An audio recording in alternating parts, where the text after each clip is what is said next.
ഈ വർഷത്തെ വിഷു ബമ്പർ നറുക്കെടുപ്പ് 23 നടക്കും. ഗോർക്കി ഭവനിൽ ഉച്ചയ്ക്ക് 2 മണിയോടെയാണ് നറുക്കെടുപ്പ് ആരംഭിക്കുക. ഒന്നാം സമ്മാനം 12 കോടി രൂപയാണ്. രണ്ടാം സമ്മാനമായി 6 പേർക്ക് 1 കോടി രൂപ വീതം ലഭിക്കും.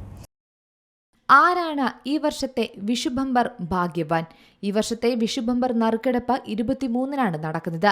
തിരുവനന്തപുരം പാളയത്തുള്ള ഗോർക്കി ഭവനിൽ വെച്ചാണ് നറുക്കെടുപ്പ്. ഉച്ചയ്ക്ക് 2 മണിയോടെയാണ് നറുക്കെടുപ്പ് ആരംഭിക്കുക. കഴിഞ്ഞ വർഷത്തെ പോലെ തന്നെയാണ് ഇത്തവണയും ഒന്നാം സമ്മാനം വിഷു ബമ്പറിൽ നൽകിയിരിക്കുന്നത്. 12 കോടി രൂപയാണ് ഒന്നാം സമ്മാനം.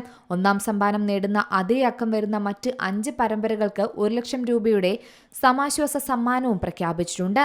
രണ്ടാം സമ്മാനം 6 പേർക്ക് 1 കോടി രൂപ വീതമാണ് ലഭിക്കുക. ആകെ 6 കോടി രൂപയാണ് ഈ വിഭാഗത്തിൽ വിതരണം ചെയ്യുന്ന സമ്മാനത്തുക. മൂന്നാം സമ്മാനമാകട്ടെ 6 വിജയികൾക്ക് 10 ലക്ഷം രൂപ വീതം ലഭിക്കും. ഈ വിഭാഗത്തിൽ മാത്രം 60 ലക്ഷം രൂപയാണ് സമ്മാനമായി നൽകുന്നത്.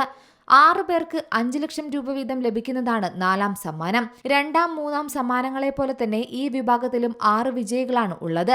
ആകെ 30 ലക്ഷം രൂപയാണ് നാലാം സമ്മാനമായി വിതരണം ചെയ്യുന്നത്. അഞ്ചാം സമ്മാനം 5000 രൂപയും 6ാം സമ്മാനം 2000 രൂപ വീതവുമാണ് ലഭിക്കുന്നത്.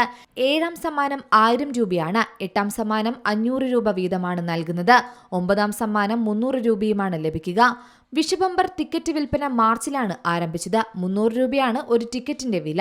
കഴിഞ്ഞ തവണത്തെ പോലെ തന്നെ മികച്ച വിൽപ്പനയാണ് ഇത്തവണയും നടന്നിരിക്കുന്നത്.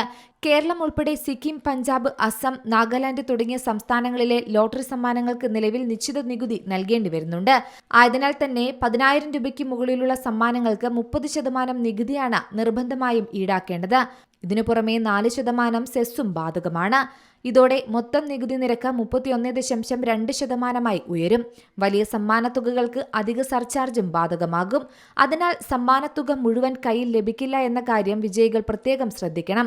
കഴിഞ്ഞ തവണ പാലക്കാട് വിറ്റ VD 204266 എന്ന നമ്പറിലാണ് ഒന്നാം സമ്മാനം ലഭിച്ചത്.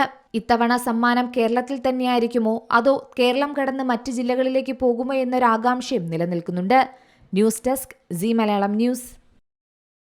ഏറ്റവും പുതിയ വാർത്തകളും വിശേഷങ്ങളും വിരൽത്തുമ്പിലറിയാൻ സി മലയാളം ന്യൂസ് എല്ലാ ഡിജിറ്റൽ പ്ലാറ്റ്ഫോമുകളിലും ലഭ്യം.